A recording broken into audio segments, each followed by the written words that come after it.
Hey everyone, welcome to our podcast episode, Voices from Fire Rescue, from boots to brass, all about the job. I am the City of Northport Fire Chief Scott Titus, and I've had the honor and pleasure of interviewing thousands of firefighters and fire officers during my career. I always ask them, what's your story? How did you get into the fire service? Through those conversations, I've learned everyone has a story, from where they started to what drives them, and even the impactful moments that made it all worth it. In each episode, I'll sit down with members of our crew to swap stories from the job and talk about what it really means to serve our community. I'm glad you're with us. Let's jump in. Today's special guest is Engineer Bobby McCue.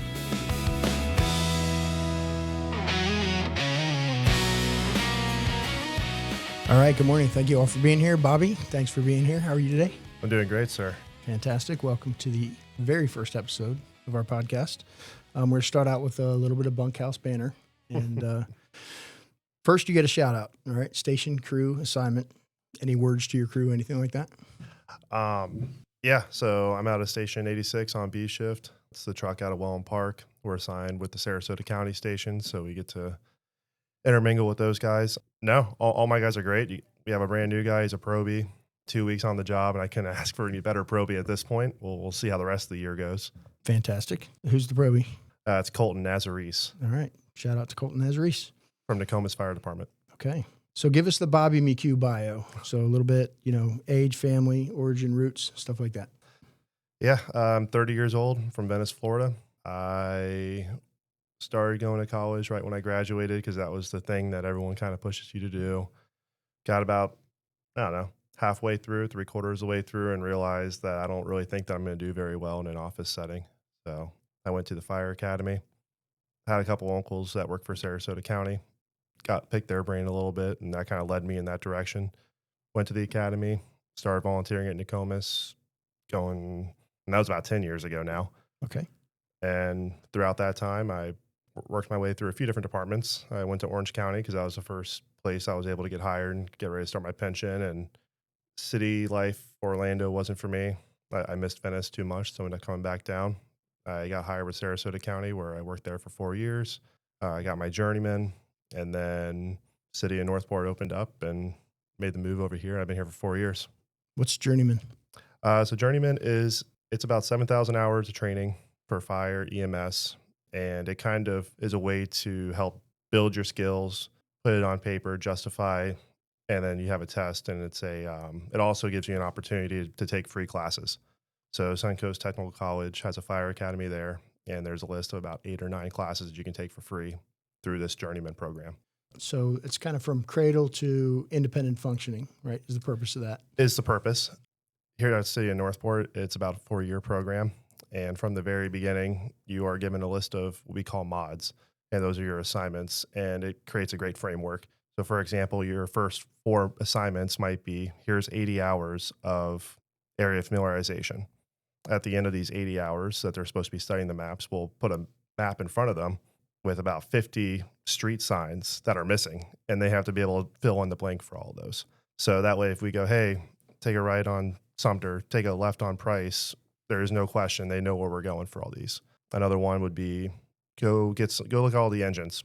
Tell us the pump capacity, tell us the tank capacity, because so in the middle of the night, when you have engine 85 coming over, or in truck 82, you know what to expect as how much water that you're going to have on scene. It just creates a really good, those first 4 mods is very important for understanding how Northport operates. So when you get to the end of that, you talked about doing a test. Tell us a little bit about that grind. It's a grind. So after many mods covering hazmat, report writing, fire alarms, pumping, drafting, searching, forcible entry, every topic that you can think about for fire, we're going to come in, and there's going to be a 2-day test where we're going to test you on all that. You might come in and it's going to change. It changes each time. But some of the things that are constant is that there's a 300 plus written test. You're going to have to show that you're proficient on a pump panel, and that's not just pumping a hand line, 2 hand line, 3 hand lines, something that would be a bread and butter fire. We're going to pretend like the whole building's on fire, the whole strip mall's on fire, and you're going to be asked to perform. And there's going to be wrenches, and you're going to have to make sure that you know your job. You're going to have to go out there. You're going to have to draft, roll water supply. We don't really have hydrants on the other side of I-75 currently, where the estates is. So you're expected to be able to draft, pull water out of ponds, pull water out of pools, and use that for fighting purposes. And we have to make sure that you can demonstrate those skills. So at the end of this 2-day test, when you walk out, hopefully walk out a journeyman, we know that we can put you on a rig, we can put you as a driver, we can put you with a new guy, and that when we ask you to do a task, you're going to be able to complete it. Awesome. So we got a little bit past, I'll come back to some of this. We got a little bit past part of your bio. So you want to talk a little bit about your family, obviously I know your extended family as well. So you want to give a little shout out to them, talk a little about them? Yeah. As far as my family, a lot of us, there's a lot of us all through Venice. Like I said, I have a couple uncles that worked for Sarasota County Fire Department. One still does, one retired. I have family members in the military. My mom and dad, they're both still in town. They're right around the corner. And I just had a little one about 3 months ago. New daddy. Yeah, new daddy. It's an adjustment, that's for sure. And Abby's doing a great job. Fantastic. Trying to keep the house on track while I'm working and staying busy. I'm fairly busy person. I know we talked a little bit about it, but you never know how much you can love something until you have a kid. 100%. It's I can have a bad day here. I can have a bad day doing any of the other side things that I do and stress and just things pile up. And then I can just kind of put my phone down and walk over to him, pick him up. And then all of a sudden, like, all right, cool. Not that big of an issue anymore. Like he's healthy. He's good. I don't really care that much about everything else going on in the world. That's awesome. That's awesome. Tell me, obviously I know your dad pretty well, but tell me about your dad and don't forget to talk about your mom because she says we always leave her out. Yeah. So my dad, he worked for the sheriff's office for a little bit and he absolutely loved it. When I was born, I was a little one, the sheriff's office that he was working for, which is Manatee County, it wasn't really paying what it's probably paying now. And he wasn't really able to make a living wage, especially with a new one. So he had to sacrifice that. And I think that always kind of haunted him a little bit. He ended up doing 30 years at UPS, retiring out of there just very recently. He has about 10 acres in Venice, and he's just kind of He's still pretty active with the law enforcement community, though, right? He is. So one of the things that he did with that 10 acres was create a fairly large range, and he allows all the police officers to come out, shoot, gives them a place to kind of decompress, get away from everybody, enjoy their time out there, give them somewhere to go out in the woods. And it's almost become a hangout spot for them. And there's always probably 4 or 5 cop cars out there just enjoying being outdoors. And, everybody has their thing that gets them out. I prefer the boat rather than the woods. But if that just gives them somewhere to have peace, then more power to him. And he takes pride in giving them that peace. And I know he's super helpful to even new shooters. He's invited my family out there, and particularly my daughter, who's in training for federal law enforcement, and taught her some things. So yeah, he's a great guy. That's his thing is knowledge. He just likes to spread the knowledge of how to operate firearms safely for protection. And your mom loves goats, right? Yeah, they somehow acquired 2 goats during their trip to North Carolina, and they brought them home in their pickup truck. And now there is a giant fenced-in area with a nice barn with a turkey. It's a whole thing going on out there right now. I'm not really even sure. That's great. All right, we'll get a little bit back on the job. So, how did you end up so you talked about why you left from Orange County and came back down to the Venice area. You were Sarasota. What inspired you to make the leap here? I talked a little bit about my time with Nokomis. Nokomis is great because for many reasons, but one of the really good reasons is you get to work with so many different people from so many different departments. I worked with people from Alachua, from Gainesville, all the Manatee County stations, Inglewood, Venice, Nokomis. We all come together in this melting pot. And one of the things I was always impressed with were how the Northport guys were able to carry themselves and the skills that they had. And I went from working in Battalion 1 and Battalion 2 for Sarasota County, which is northern county area, to coming down for my last 2 years to the Venice area, South County. Each time I ran a call with the mutual aid, which would be Northport, they were rock stars. They did an awesome job. If we had a problem, they fixed the problem. And I was like, man, I can't only be part of that team. Not that there's anything wrong with Sarasota County. No, sure. It truly is. There's pockets of greatness, and that's everywhere. There's great dudes that work there. There's guys that 100% I trust, and I call them asking for answers. But consistently, from what I saw just on mutual aid calls, it was these guys had it together. So I was at the point in my career where I looked at it. I would have had to do an additional 4 years to try to promote at Sarasota County, or I would have had to come down here and have to do 4 years to have an opportunity to promote. Everything was fairly competitive at that point. and it kind of made the transition easier. And I was with, like I said, Orange County and Sarasota. Those were both FRS, the Florida Retirement System, and everything transferred over here. Pretty simple transition. Great. So how many years have you been here in Northport now? This July will be my 4th year. Fantastic. Feel like you made a good choice? I'm very happy. A big department to small department, it's easier to get involved in a smaller department, get more into it. And I don't think I would have had nearly as many opportunities if I didn't come down here. Great. So in your 4 years that you've been here, tell us a little bit about from your start to where you are now, because obviously you've accomplished some things and done some things. So tell us about that transition as far as your primary roles and things that you're doing. Yeah. So when I came down here, I came in as a journeyman. So on staffing, I had the journeyman next to my name, and I was treated as so. I had 4 years to complete the test, which was that 2-day test that I mentioned earlier. And it took me about 8 months. I signed up for it, and I was advised maybe that's not a great idea since you just got here. And I was like, yeah, no, it's all right. We'll do it. And I was able to pass in my first shot. It was stressful. It was scary. It's a real test, especially since you have 2 chances. If you fail it the first time, you get to come back, try it again 6 months later. But if you fail at that time, by contract, you'll be terminated. And that's part of what keeps our culture so strong, is that there's a real chance that you might not make it to that 4.5 year. Yeah. So I passed it. I was still on probation. I finally got off probation. It felt pretty good. All that stuff felt great. At that point, I went and took all my technical rescue classes, became part of the technical rescue team down here, joined the engineer program, and didn't make it the first time. We'll go into the engineer program. It's a fantastic program, and it definitely humbled me. I was able to come back and pass it the second time, and that's currently, like I said, currently assigned to Station 86 on the truck, and it's awesome. I have a bunch of my technical rescue equipment, plus the knowledge from the engineer program. I feel like we're an asset. That's fantastic. So tell us a little bit about and not passing that engineer test the first time is not anything to be ashamed of. But tell a little bit about the program and maybe give a little bit of understanding to what it takes to actually become an engineer here. So to even apply for the engineer program, you need to be a journeyman. So that's that 4-year mark already, where we have already proved that our competency on drafting and pumping. Once you have that, there's 3 classes you have to take, which is going to be your aerial apparatus or aerial operations, apparatus operations, and hydraulics, along with your state pump operator. Once you have that, you're able to apply, which there's a once-a-year application window. If you're brought into the program, that's the very beginning. From that point on, about every month, there is a class that you have to attend. And that lasts about 10 months. And it's going to be anywhere, like we mentioned, we're going to take drafting, and we're going to go even further down that rabbit hole. We're going to take pumping, we're going to take relay, and all these different aspects of it. And we're going to just cram it all into one thing. And we're going to keep going. It's going to be deeper and deeper and deeper. And by the time you leave those classes every day, it just takes you 2 days to digest all of it.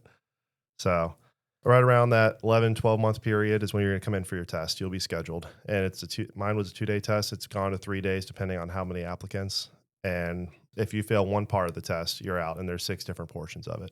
So it's a written test. There's knowing your engine, how to troubleshoot some problems that you might have, how to do a proper check on your system, amongst all those different skills. And if you aren't up to par on one of them, then you're out and you have to retest next year. I made a very silly mistake my first year doing it, and it haunted me. And it definitely made me stronger, because I have not made that mistake ever since. Even when I came back to test the second time, I started to go down that rabbit hole again. I had to pull myself back out, look at the bigger picture, and make sure I didn't make that mistake again. So these processes, you talked about the journeyman process and now the engineer process, and these are a couple of the areas where we have continually strived to set the bar and hold the standard at a very high level. So for you said that haunted you when you failed the test. But to put that in context, and we know everybody has a bad day, right? But the whole idea of that is if that failure occurs on the fire ground and they're relying on you to get water to them, and they're inside and they're in a violent fire event, that's going to haunt you worse, right? Mm-hmm. So it translates to a real world idea, and the fact that it haunted you and that you took it that seriously and was difficult is speaks volumes to how important that process is in doing it. And I found that and gotten feedback. Of course, people are disappointed when they fail that, but the great thing about the program has proven its success to the level where people don't they have a stumble or whatever, people don't complain about it. They don't say, oh, it's a dumb program. The majority of people are like, all right, I'm going to get back on the horse and I'm going to do it again. So that's awesome. I'm glad you did that. You need to have that. You can't be scared to fail people. Like if they're not up to par, you can't throw them a bone, and that's okay. Like it's meant that way. Because if someone rolls up and I see that they have engineer written on the side of their polo, I know that they're going to be able to solve the problem with me. Like we're going to be able to do this. It's kind of it's a security blanket. I feel safe with it. That's awesome. And so how do we make sure that, because those are all perishable skills. How do we make sure that we maintain that standard in those ranks of the engineer program? So there's required training. So they either have to continue to show up to those 10 classes I talked about, or there's other ways we can do it. One of the things that I do to keep my my recert hours up is I've recently took over the lead role at Suncoast Technical College and lead role for all the apparatus ops. So I teach the hydraulics, the apparatus operations, and the aerial operations. So that keeps me pretty up to date. I do that with the help of actually a bunch of engineers from Northport, and we run a pretty good program over there. That's fantastic. I appreciate it. So we talked a little bit about how you ended up where you are, why you chose to be here. Tell me what drives you every day on the job. Like overall, do you have a particular passion or? I love every aspect of this job. I think what really keeps me driving is having a new guy under me and having a probie that's hungry, that wants to be fed information. Like I love teaching. Like that's what I truly enjoy about this job is teaching people stuff. And if you're holding it all in, you're doing a disservice to not just you, but the community and the fire service as a whole. You continue to push out information, and just having somebody that wants to learn keeps me on my toes. They might ask questions. And I'm like, okay, hold on a second. And then now I got to go do research to be able to help him out. So that's what I love about it is continuing education. Awesome. So you talked a little bit before about Nokomis. For those that don't know, it's a volunteer fire department. Mm-hmm. So every position there, really besides the chief, there's a couple ancillary positions that are paid. But as far as shift work, running the calls, doing the job, all volunteer positions. So just to put a little bit of context to what you had. And I think a lot of the desire to teach and the desire to mentor some of the newer guys in our system really, and for me, I started there as well, but I think that originated there for me. And I think that translates and sounds like you had the same experience. For sure. That place 100% relies on that. You might have, it's a constant newer guys coming out. So the Fire Academy graduates probably every 6 months or so. And then we'll get a wave of people that come in, and you're going to have to teach them everything from the basic. And you got 6 months pretty much to teach them as much as you can. Because 6 months later, you're going to have a brand new guy that comes rolling through, and you're going to have to teach that entire thing over and over again. And it's a vicious cycle, but it keeps you on your toes. Like it keeps you sharp. You know how to teach. Your first probie you get there, it might not go as smooth, but as you roll through them, you're going to become a good instructor. That's great. So, Bobby, if you had to pick one or two impactful moments in your career, if you're willing to share to date, what would they be? Oh, well, one is definitely failing the engineer test. Okay. That was when I say every time I fell asleep for that next week, I had a dream of pumping a fire apparatus. That's what I mean by it. It haunted me. I passed Fire Academy. I passed all my tests in EMT school in our EMT the first time. Everything I passed the first time. So that was the first time I really had a failure in life, I guess you could say. So that was that humbled me. I didn't think about it. We maybe should get our peer counselors hooked up to right after we do that program if people don't do well, and so they can make sure that they understand there's resources available. Having them on standby. EAP. It's a great thing around here. So that was impactful, and there was a night where I was supposed to go out with my friends. I made a pit stop and saw one of my other friends, and accidentally walked into this meeting that they were having, and it was called the Fools Meeting. Okay. And the Fools is the Fraternal Order of Leatherhead Society, and I had heard about it. Didn't really know who was involved, didn't know much about it. And turns out that meeting was them possibly shutting down the chapter for lack of involvement. And somehow I ended up on stage running for a position on the board. I'm not really sure how this whole thing played out. It is what it is. And I say impactful because it has completely changed so many aspects of my career and who I got involved with and how I look at things now. So anyway, fast forward. If I'm skipping too far ahead, or we're going out No, of not at all. But just maybe for those that don't know, give a little bit of context.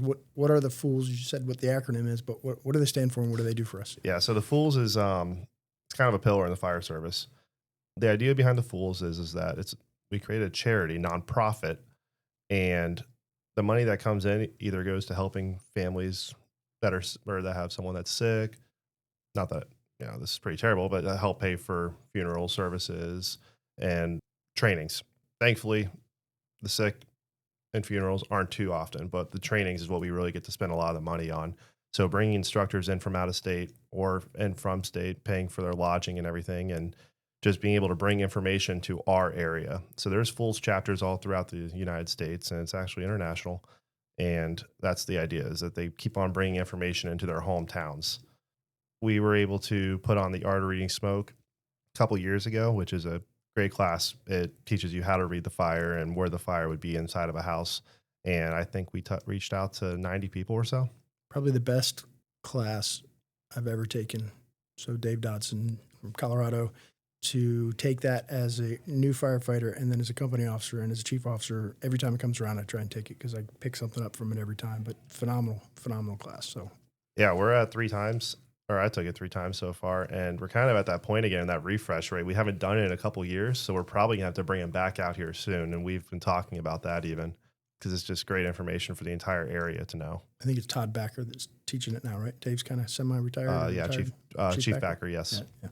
Okay, and Fools also focuses on kind of the preservation of the good traditions of the fire service and remembering the history and the origins and the brother and sisterhood, the importance of getting together, one, for that purpose of education, right? And 2, for networking and socialization and making sure that those connections stay so you have those resources. And I know I've been a part of it for a long time. It's been a huge help to me, and I appreciate you stepping up and taking over the chapter and working with those guys to keep it going because it's very valuable. Yeah, it's a melting, again, it's like Tacoma, it's a melting pot from all these different departments. So our chapter is really from Manatee County, Sarasota County, Charlotte County, and all the departments that are in between. Again, networking is the biggest thing. Like, you're going to have fire chiefs and you're going to have 2-week probies that are inside the same meeting and hanging out together and being able to talk. And I think it's important. And I love that fire chiefs and higher ups are also involved in this as well. Yeah, it's pretty impressive to walk into a casual place where people are having a few cocktails and Dave Downey is sitting, with his wife, just kind of networking, telling fire stories and having, after the formalized class. And it's pretty awesome to be able to sit down and talk to somebody like that who's been around. Yeah, it let me talk to a lot of really cool people for sure, and plan with them and have many conversations and get their cell phone numbers and be able to reach out if I need to. No, I really enjoyed it, and we're pushing forward with it. We do a golf tournament every year, very prestigious. Some people compared it to the Masters. Well, the players, obviously, Yeah. The venue. It can do some work. Yeah, we could. Yeah. Maybe actually, the venue's great. We were so happy they gave it to us. I was kind of. It's probably the other way around. The venue's great. The players are not so great, but it is a good day. Yeah, they put up with a lot of stuff. Yeah. So, Bobby, if you could just wave a magic wand, all right, you could change one thing in the fire service, whether it be local, regional, industry wide. Is there something that you would change and why? Get rid of the egos. Stop. It's not worth it. You walk into, like, we don't have this issue, but I've seen it before. You're probably not that great. Like, Yeah. If you're holding yourself that high, you probably aren't that great, because I'll tell you, some of the best firefighters are the humble ones that aren't talking about it. Agreed. And that's a big thing I would say, is lose the egos. It's not impressive. I'm right there with you. I'm not big with self-promoters. I think people that walk softly and carry that big stick, they stand out. People gravitate to them. And if I've learned anything in my career, none of us do anything by ourselves anyway. It's the team, right? So, all right, I like that. Give me a fire EMS leader, mentor that kind of speaks to your soul and why. So if I had to pick somebody, when I first started in Nokomis, there was a captain there, and his name was Victor Krasinski. Victor worked for the city of Venice. Victor was a Inglewood Fire Academy instructor, and he currently rides a heavy rescue up in Charleston. I don't think Victor knew how much he played a role in my development. He said from the very beginning, set the stage of, this is what your expectations are in the firehouse, and this is what your expectations are for training. and how we're going to run calls and what we're going to do. And he made sure you knew all those roles very well. I probably really only got to spend about 8 months with him before I went off to Orange County. But those 8 months, it's just like anything else. Like you get a puppy, you have to make sure you instill good habits into them. And Victor instilled great habits, and that carried me on for the rest of my career. I think we all have people like that, and sometimes they strike us differently, but most particularly at the beginning stages of the fire service, those people that set the stage and the expectations for us really are the guardrails predominantly for our entire career. So I think that's awesome. And I met Victor several times going back and forth between Nokomis, teaching up there. Great guy. I haven't kept in touch with him, but I heard he's doing great things up there. Yeah, no, it's a busy rescue. And like I said, like I don't talk to Victor really, and he probably doesn't even really know how big of an impact that made. Well, like you said, get rid of the egos. And so sometimes people don't realize the impact that they're making, but that's awesome. Mm-hmm. All right. We got probably a few minutes left, so we're going to do some rapid fire questions. So just as it hits you. All right. Solid or fog? Solid. Brush fire, structure fire? Structure fire. ALS, BLS? Do I got to pick one? Yes, Bobby. Yeah, you gotta pick one. EMS is cool. Yes. ALS, it keeps things interesting. Okay. So if it's cardiac or respiratory? Cardiac's a lot of work. Respiratory. All right. Engine or truck? Truck. I'm glad you said that since you're on a truck now. She's a beautiful truck. I love her. Attack crew or RIC team? Attack. Tech rescue or fire? Is Chief Dawson listening, do you think? No, I doubt it. Tech rescue, just in case. Okay.